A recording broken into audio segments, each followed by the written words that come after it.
गुरुदेव और माँ गायत्री के चरणों में कोटि कोटि नमन। आप सभी को प्रणाम। आज हम दुर्गा सप्तशती के प्रथम अध्याय के 10वें श्लोक के मांत्रिक रहस्य जानेंगे।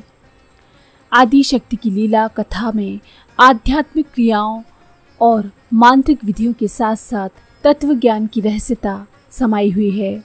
श्री दुर्गा सप्तशती के प्रत्येक श्लोक में माँ भवानी की लीलाओं की सरस अभिव्यक्ति है, जिसकी छुअन शक्ति संतानों को भवानी के भक्तों में भक्ति का मधुर एहसास जगाती है। इसके पठन करने से, श्रवण और मनन करने से मन ऐसा रम जाता है कि और कहीं उसकी गति नहीं हो पाती। कथा के प्रवाह के साथ जगन माता के अलग अलग रूप हमारी अंतश्चेतना में प्रकट होते हैं। ये प्राकट्य इतना प्रगाढ़ होता है कि सामान्य पाठ साधना कब ध्यान में बदल जाती है हमको पता ही नहीं चलता। आदि शक्ति की लीला कथा की पिछली कड़ियों में भी यही सच मुखर हुआ था। इस कड़ी के प्रथम चरित्र के प्रथम अध्याय के 9वें मंत्र में यही अंतर्भाव स्पष्ट हुए थे। इसमें बताया गया था कि स्वामित्व छिन जाने पर महाराज सुरथ शिकार के बहाने अकेले घोड़े पर बैठकर गहन वन की ओर चल दिए, जिसके की आध्यात्मिक अर्थ हमने आपको बता चुके हैं। इस दुर्गा सप्तशती के प्रथम चरित्र के प्रथम अध्याय के 10वें मंत्र में आज हम इसका भाव स्पष्ट करेंगे।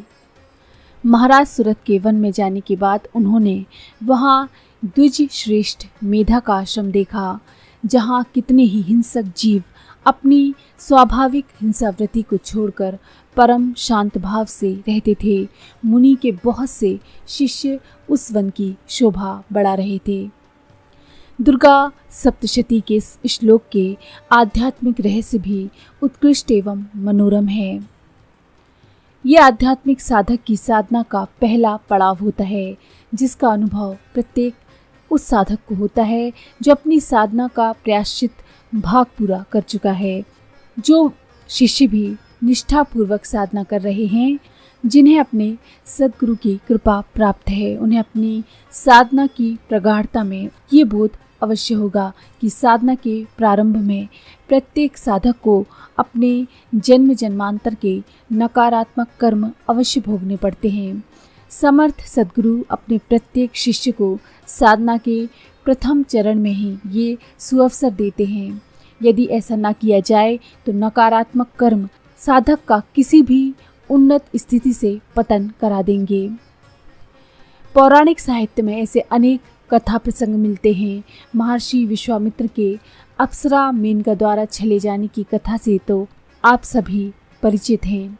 इसीलिए समर्थ सद्गुरु अपने शिष्य को साधना काल के प्रारंभ में ही अनेक संकटों में डालकर सबसे पहले उसे सभी जन्मों के कलुषित प्रारब्ध का भोग पूरा करा लेते हैं, ताकि फिर आगे कभी किसी तरह के पतन की कोई गुंजाइश न रहे। इसके पश्चात प्रारंभ होती है इसकी अंतर यात्रा, जिसे वह अपनी आत्मशक्ति पर आरूढ़ होकर प्रारंभ करता है, और इस क्रम में वह चित्त में अभी तक बने रह गए साधना के सभी विघ्नों का शिकार करता है।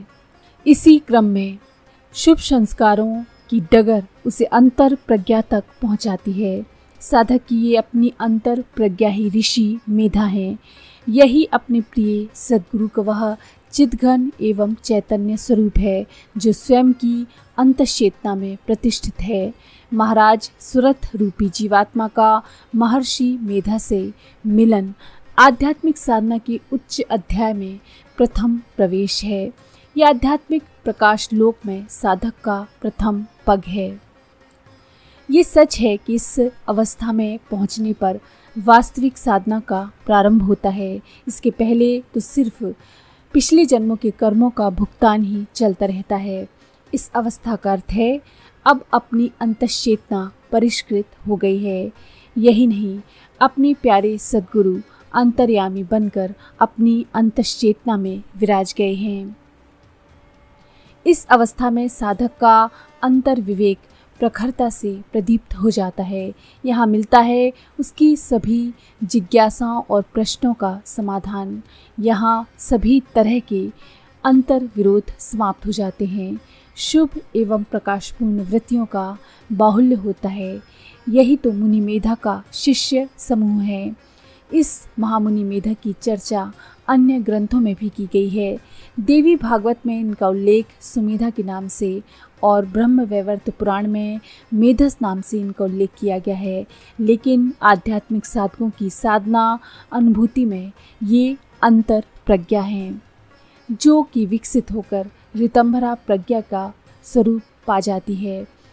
इसके उदय होने से साधक सभी संदेहों एवं प्रश्नों से मुक्त हो जाता है। आइए अब जानते हैं इस श्लोक के दार्शनिक एवं आध्यात्मिक सत्य और इसका मांत्रिक साधना विधान। ये है इस मंत्र का विनियोग और ये है इस मंत्र का न्यास। न्यास करने के बाद ध्यान करें। ध्यान का मंत्र आपकी स्क्रीन पर दिख रहा है और उसके बाद मंत्र, ये है मंत्र। ओम ऐं म्रीं नमः सा तत्राश्रम मद्राक्षीद द्विज वर्यस्य मेध सह प्रशांत श्वापदाकीर्णम मुनि शिष्यो पशोभितम नमो म्रीं ऐं ओम। इस मंत्र का विधान वही है 10 माला गायत्री मंत्र की और 1 माला इस सप्तशती मंत्र की। इस तरह से ये 10 दिन का विधान है और उसके बाद दशांश हवन। इस मंत्र को करने से आध्यात्मिक रूप से आपकी अंतर प्रज्ञा का जागरण होता है और सांसारिक रूप से यानी लौकिक फलश्रुति ये है कि विषमताओं विपन्नताओं में सही सम्यक समाधान देने वाले मार्गदर्शक की प्राप्ति हो जाती है। गायत्री महामंत्र के साथ इस सप्तशती मंत्र की साधना के प्रभाव परिणाम चकित कर देने वाले हैं। इस साधना में जो सबसे बड़ी महत्वपूर्ण बात है वो ये है कि परेशानियों संकटों में जब सभी अपना साथ छोड़ देते हैं उस समय भी कृपालु जननी अंतः प्रेरणा बनकर अथवा प्रकट समाधान देने वाले समर्थ महामानवों के रूप में प्रकट हो आती हैं। बस अपना काम है माता को आस्थापूर्वक पुकारना। सप्तशती मंत्र एवं गायत्री महामंत्र के साथ साधना की निरंतरता को बनाए रखना। शेष सब कुछ करने वाली तो माता स्वयं है, जिनका कोश एवं जिनकी कृपा अपनी संतान के लिए कभी कम नहीं पड़ती। इस सच को कोई भी आस्थावान अपनी साधना करते हुए अनुभव कर सकता है। कई बार इस साधना के परिणाम मनोस्थिति एवं परिस्थिति दोनों में ही प्राप्त होते हैं। जब सब साथ छोड़ दें तब माता का साथ मिलना, एक मार्गदर्शक का साथ मिलना कोई कम बात नहीं। तो अगर आपको ये जानकारी पसंद आई हो तो प्लीज़ लाइक करें, शेयर करें, सब्सक्राइब करें और बेल के आइकन पर क्लिक करके ऑल पर क्लिक करना ना भूलें।